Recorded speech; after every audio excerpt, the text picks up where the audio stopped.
Good morning, afternoon, or evening, wherever and whenever you are. My name is Benjamin, and welcome to part 9 for our Pixel Platformer series.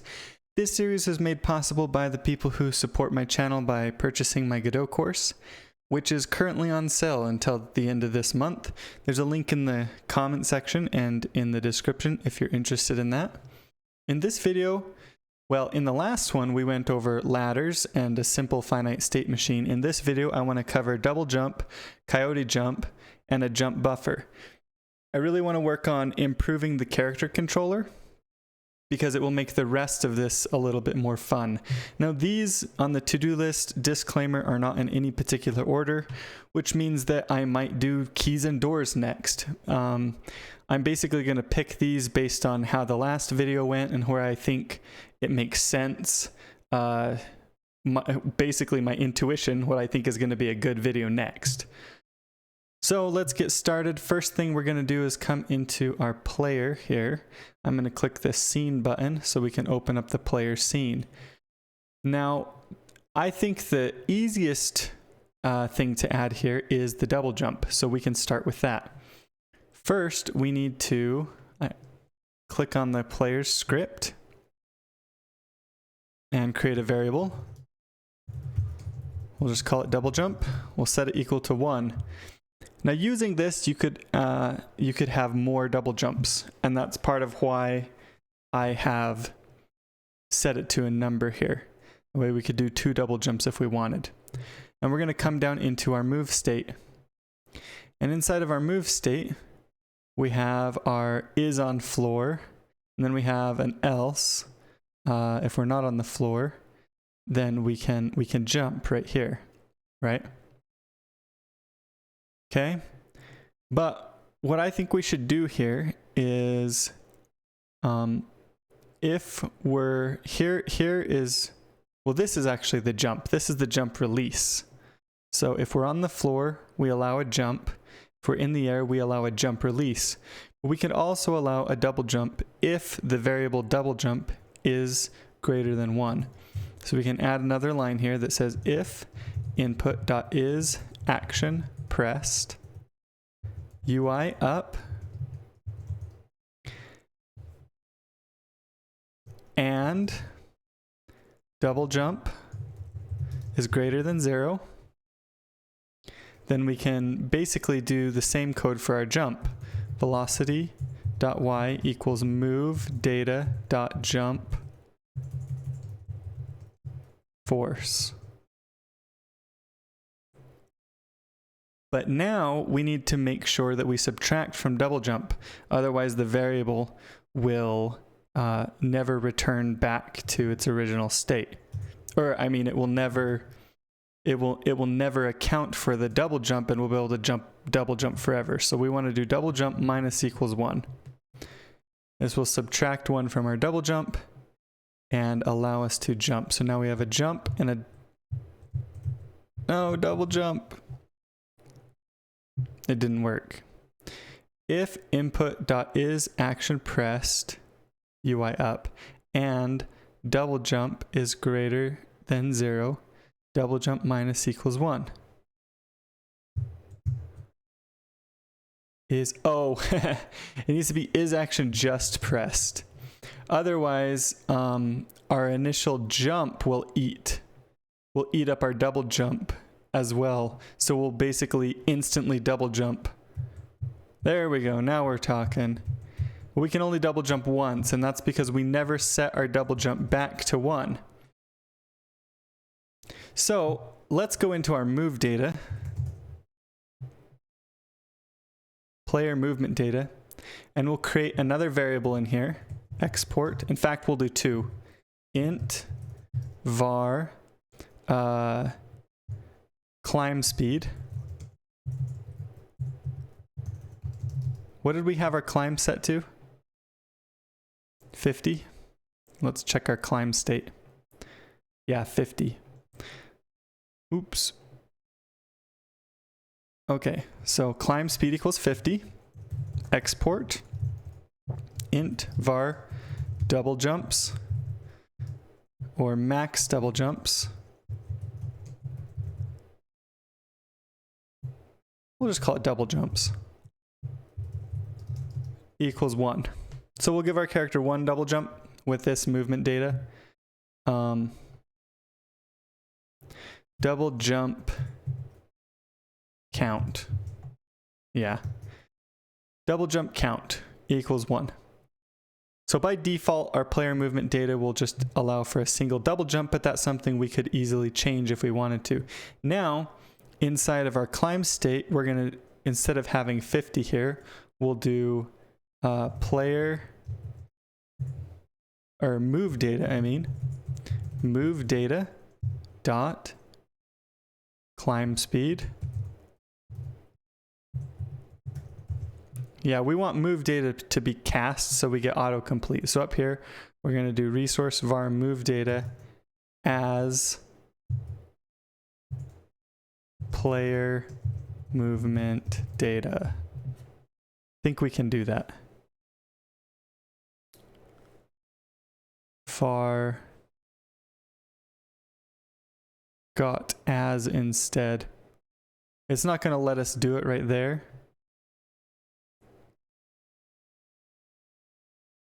Maybe we'd have to set it equal to null. We can just cast it in the ready function though, I think. So function ready move data equals move data as player movement data. Can I do that? And yes, it said yes, we can do that. So that should allow us to have auto completion for our move data. Now, what we need to do, so we have our double jump, and it works, but only once, and that's because we need to make sure that when we land on the ground, we're resetting our double jump. And we can just use this is on floor right here. You can say is on floor double jump equals move data dot double jump count. Okay, so even though we were able to cast this here, it's not working, which is unfortunate. Now, one thing we can do, I'm going to do Control X here. This is a bit annoying, but we can just load it. Equals preload, and then what do we have? Do we have default? We have fast player movement set. So fast player movement, and then we can do as player movement data. There we go. Now if we come into physics process here, move data dot acceleration. Now we're getting autocomplete. Okay. Because we've properly told Godot what it actually is right here. And I guess we have to actually load one by default. So now fast movement data is actually the default, ironically, because of how I load this. But we could make it default movement data like this and save, and come back into our player and is it not going to have default movement data there? Maybe because we preloaded it? That surprises me. Anyways, we'll just drag in fast player movement data. Default player. Yeah, that works. Okay. Here we go. And we can now double jump. Now let's take off Let's start with our buffered jump. That's probably the next one. So if we come down into our is on floor right here, and we are doing if input.isAction pressed, let's switch this to just pressed. Okay. Now we can no longer hold down the jump button in order to continue jumping. And on top of that, if we try and jump right before hitting the ground, it won't let us do it. I mean, we have a double jump, so we can double jump, but then there's no jump buffer. So what we want is we want to store a variable that says, oh, the player tried to jump. And then we want to say, okay, so they tried to jump and we just barely landed on the ground. So we'll give it some sort of a timing window. And for this timing, we're going to use a timer. So on our player, we're going to add a new timer. And we'll call this jump buffer timer. And we'll come into our player and we'll use our onReady to get access to it. onReady var jump buffer timer equals jump buffer timer. Now, if you put this little colon before each of these, Godot will automatically cast these and give you autocomplete, which is convenient. Okay, so we have a jump buffer timer, and now we get to decide how long we want this to go for. Well, first of all, we want it to be one shot, so that means the timer stops once it reaches 0. It won't restart. So we'll set it to be one shot, and then we have to decide how long we want this buffer to work. I'm going to go with 0.1, so 1/10 of a second, and see how that goes with it. And we don't need it to auto start or anything. Okay, now we're going to have a variable called buffered jump. And we're going to set this equal to false by default. Now, if we press the jump button and we're in the air and we don't double jump, then we want to store the buffered jump. In fact, it's fine if we just do it, if we press jump when we're in the air. That's actually fine.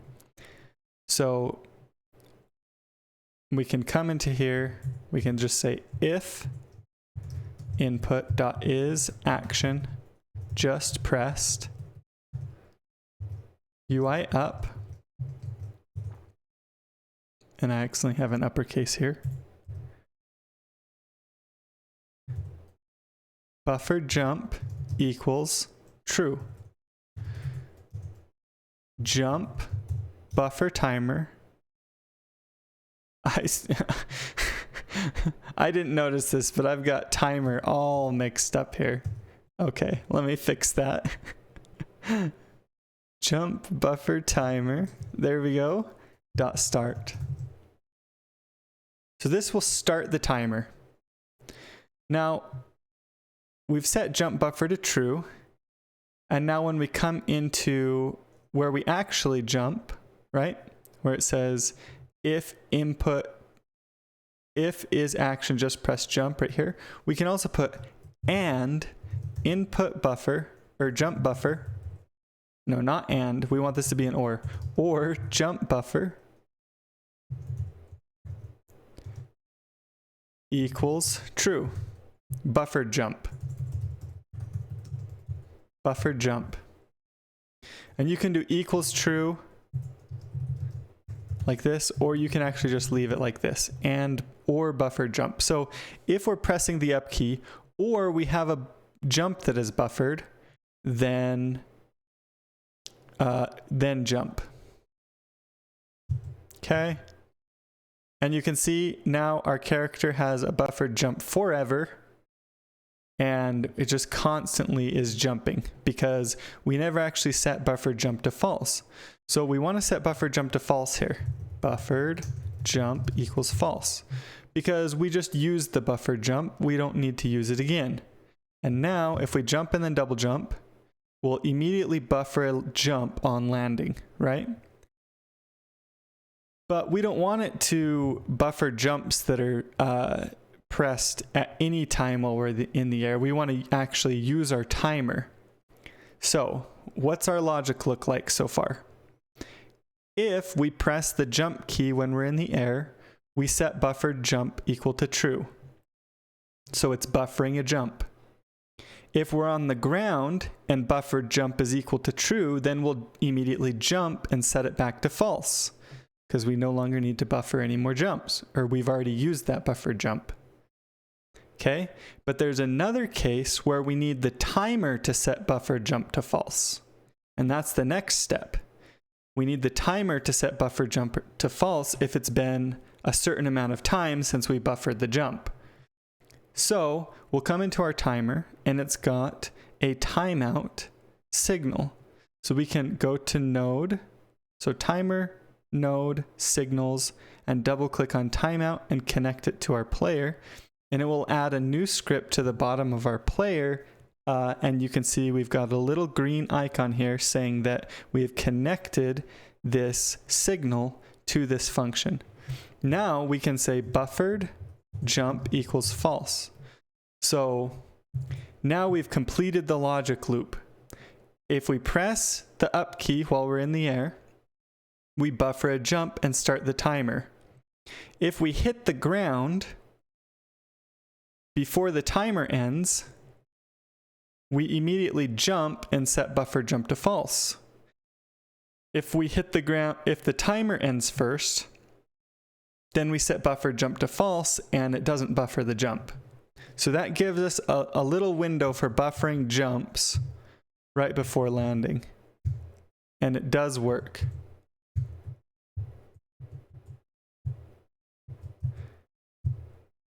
And how long you do it is up to you. That 0.1 feels pretty good to me, but this is completely up to you. You could try doing 0.2. That seems pretty long, 0.2 of a second, but you know.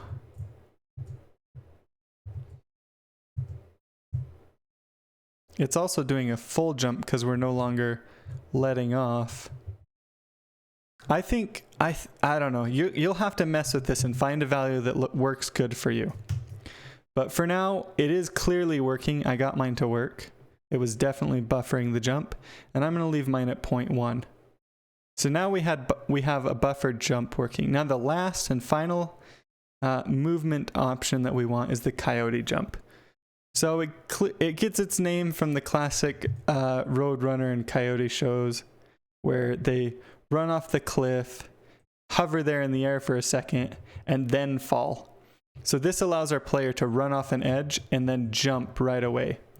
And in order to test this, we're going to turn off our double jump. So put double jump down, come into your movement data and move double jump count to 0.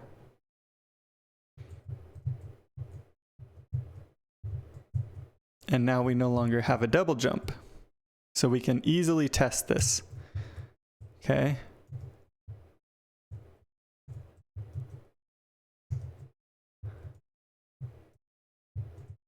Yeah, the buffer jump does feel good. I couldn't help but test it right there. We're going to add another timer.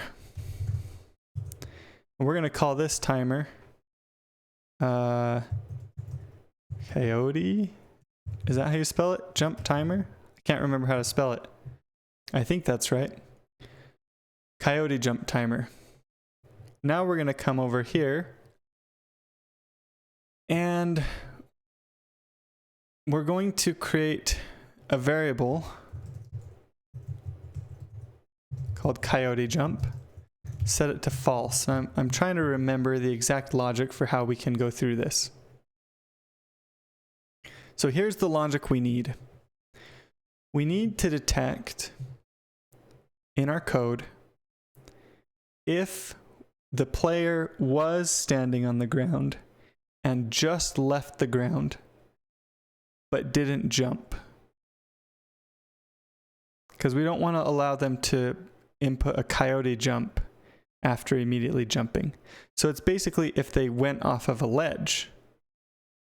So what are some ways we can check this? Well, we can check to see if they're on the ground and then no longer on the ground in the opposite way that we check to see if they just landed, right? So we'll create a variable here called var was on floor, and we'll set it equal to is on floor. Okay? And remember, this has to go before our move and slide here. Then, after, we can have a variable called just left ground is equal to not is on floor and was on floor. I forgot the G on ground, just left ground. So now we can tell if we just left the ground. Oh, and was on floor doesn't have parentheses after it because it's just a variable.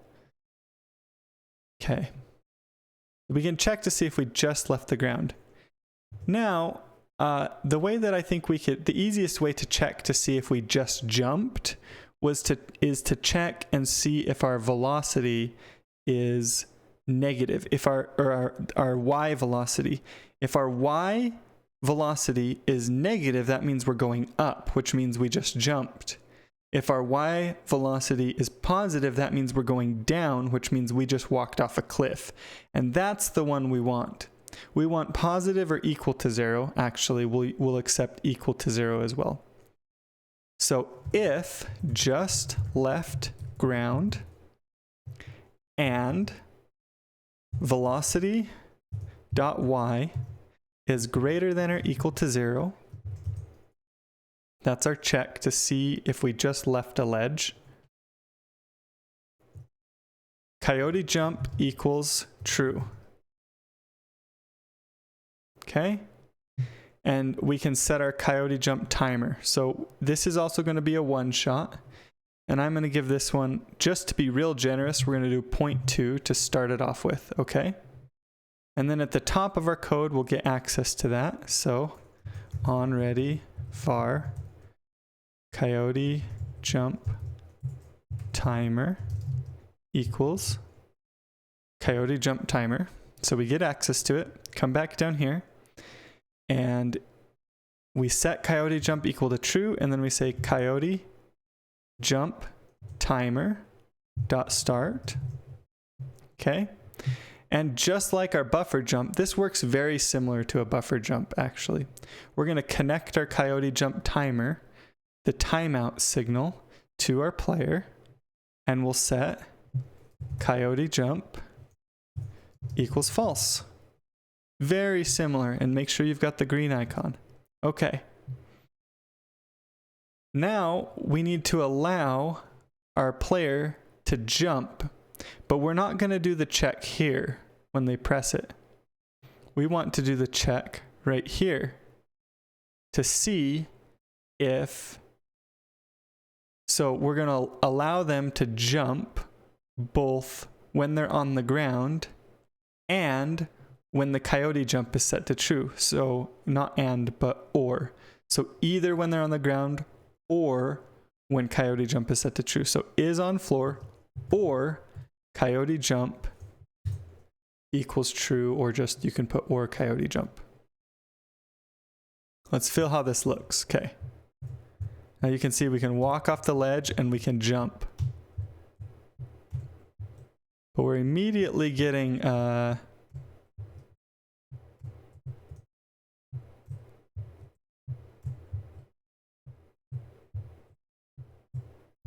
there's like an interesting thing going on with our animation.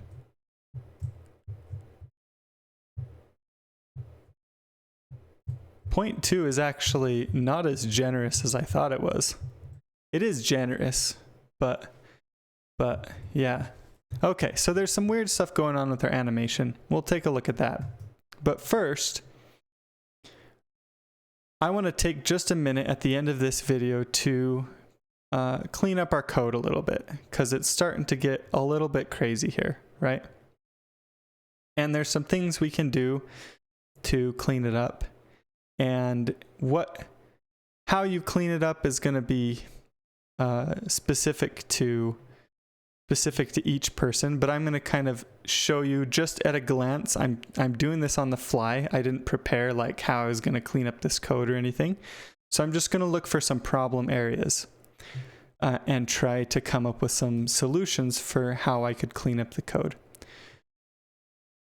So the first thing that I noticed is that we have, especially in our jump logic right here, we have a bunch of different kind of exceptions and if statements and all of this stuff. And there's got to be some way to clean this up a little bit. So the first thing we're checking here is if we're on the ground. And that's fine for this. But there's two bits of logic in here, right? The first bit of logic here is reset double jump. And the second bit of logic,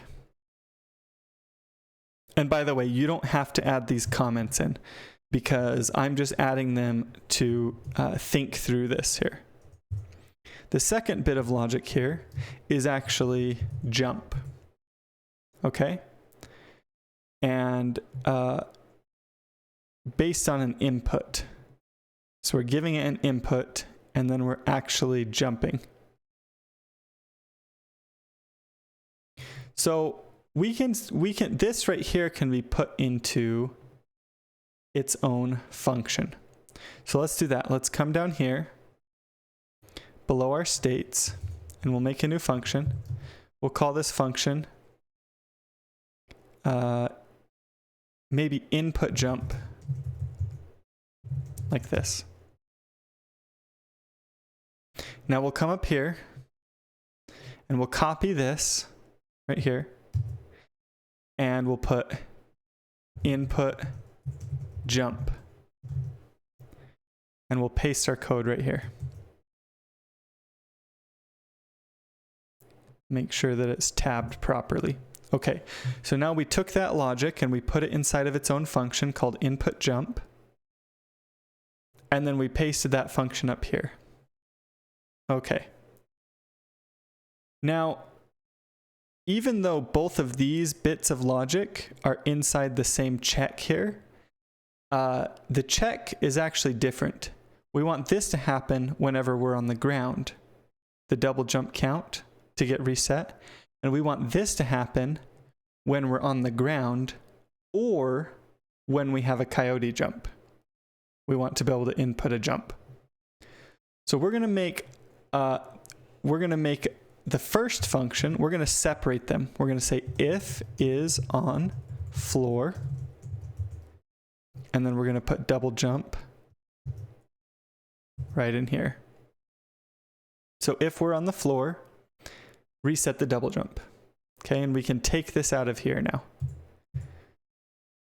And we could put this in a function too, and that might be a good idea, just to make our code more readable. Reset double jump.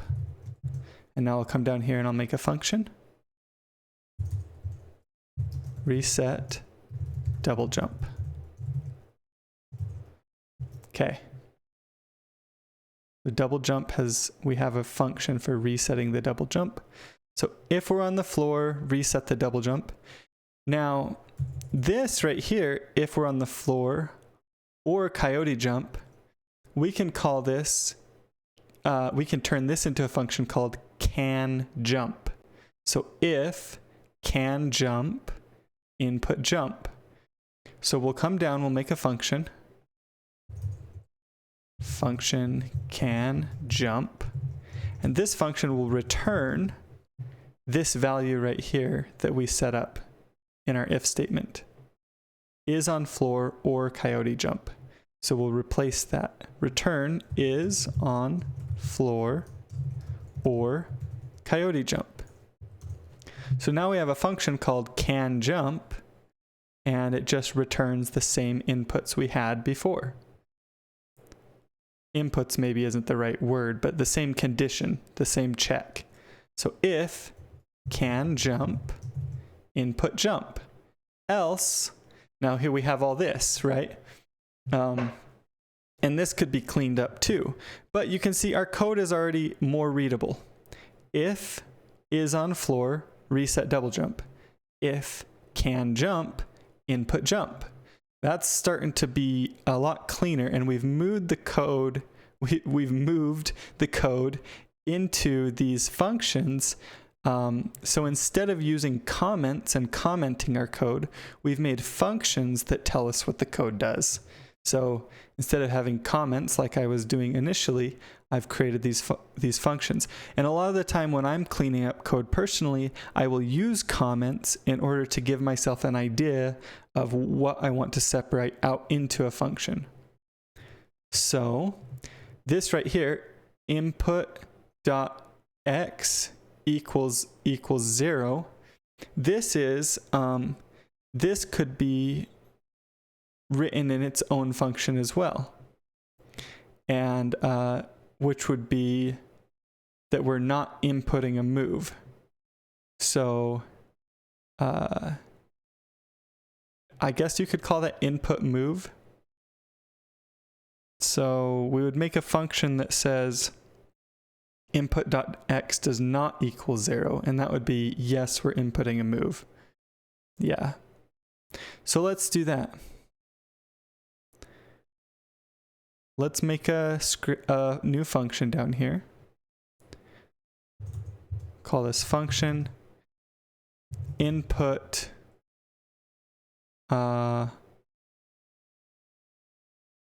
horizontal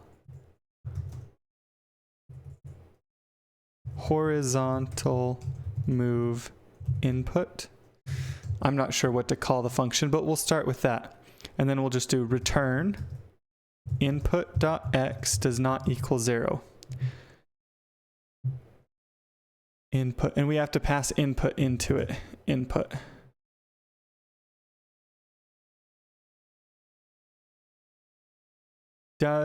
I can't think of the right word for this, but yeah, that's what we'll use for now. And then up here we can say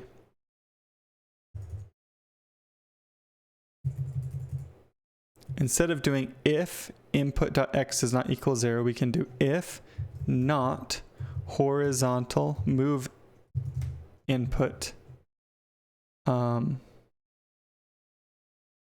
Let's take off the input from here, or if not horizontal move. Yeah, we'll take it off both our function down here and up there, the input. So I'm changing it to horizontal move. So if not horizontal move, apply friction, set our animation to idle, else apply acceleration, set the animation to run, and flip our sprite to match the direction we're going in. So you can see we're just making small little changes to make the code hopefully more readable. And you could do, instead of doing else here, you could do if horizontal input. Or if horizontal move input. And then do the colon at the end. So if we're not moving horizontally, apply friction, switch to idle. If we are, apply acceleration. Yeah. But that's kind of up to you. I'm going to leave it with the else. It's not really a big deal. We're constantly applying gravity. Now the last thing we can do is we can move, see how we have our animated, we have the switch to the jump here inside of the else for can jump. Let's move it inside of the else for is on floor. So I'm going to do an else there and move it here. So if is on floor, reset double jump, else animated sprite.animation equals jump. Now in Godot, if you only have a single line, you can actually include it at the end like this and make your code shorter. But I find this to be less readable, so I prefer just leaving it like this. For me personally, this feels more readable, but it might be kind of person to person. Okay, so we've moved the jump animation into is on floor, the else statement for is on floor instead of the else statement for can jump. Now we could move each of these into their own function as well. And in fact, we have a bug here. So let me show you something. if we come into our player and we come into the inspector and we set our double jump back to 1, right? Now we try and trigger coyote time. It doesn't use our double jump. I thought for sure it was going to use the double jump, but it just doesn't. The coyote jump doesn't actually use the double jump. It only uses the double jump if you go way far to where it wouldn't trigger the coyote jump.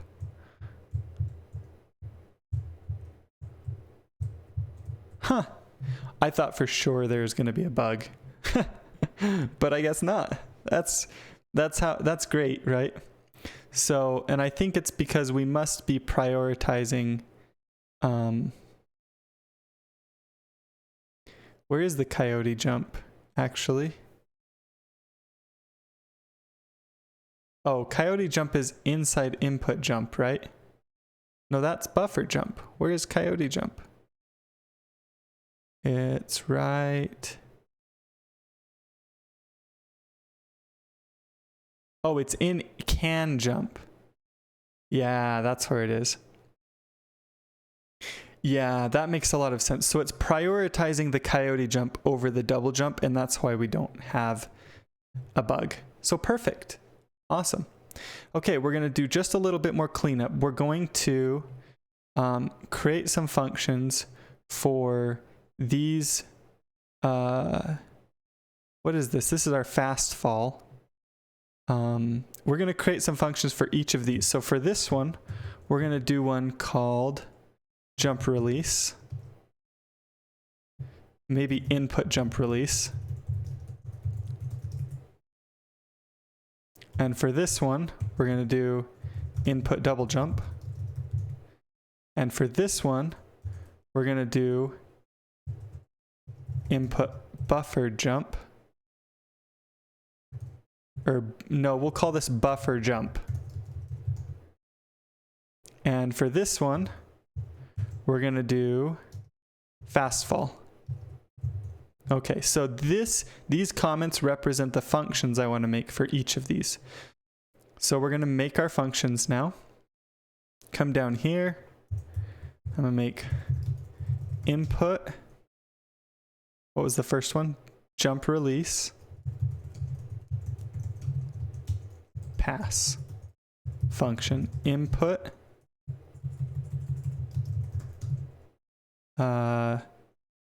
Buffer jump? No. Input double jump. That's what it was. Input double jump. Pass. Input. No, it was buffer jump. Buffer jump. Why do I keep wanting to put a T at the end? Pass. And then finally, fast fall. Okay, and pass. Now we're going to replace all of these passes with the code inside of here. So we'll copy our input jump release, and I'm just going to call the function right away, and then paste the code right here inside of the input jump release. Now it's tabbed over too far, so I'm going to tab it back so the tabbing looks good, and then I'm going to press this arrow to minimize the jump release. Now we're going to copy the instant double jump input, or the double jump, the input double jump. Paste it. Again, tabbed over too far, so I'm going to get that back. Then use the arrow to hide that one so I don't get confused. Now we're going to copy the jump buffer. Buffer jump. We're going to paste this down here. Tab it over and use the little arrow to hide it. And now we're going to do fast fall. Fast fall. Oops, no semicolon, no colon there. Paste it and come back. And hide that one too, using the little arrow. So now let's look at our jump logic and how much more readable it is. if can jump, input jump, else input jump release, input double jump, buffer jump, fast fall. So this could probably be improved still, how this reads, but it's way better than what we had before. And we've got our logic separated out into their own little functions. Now we're starting to get a lot of functions here. And ideally, you would find a way to move some of this logic into some of their own nodes. And that's something you could look into as well if you wanted to clean up your code even more. But we're going to just use functions for now. This is kind of like a good starting point to clean up our code and separate things out. And this area could potentially be cleaned up as well, but it'd be a little trickier. We'd have to pass in was in air and was on floor, and we're getting kind of late on this video. We're already 40 minutes. Wow. We're getting late on this video, so I want to tie it up, but maybe as like a challenge, an extra challenge, you could try and move these sections. This is the section where we just land, and this is the section where we just left the ground, and we allow for the coyote jump. As like an extra challenge, you could try and move those into their own functions as well. But now we have a working double jump, we have a way to coyote jump, and we have a way to buffer a jump right before we land. And this just makes our character controller feel a lot cleaner when we're moving around inside of the game. Now,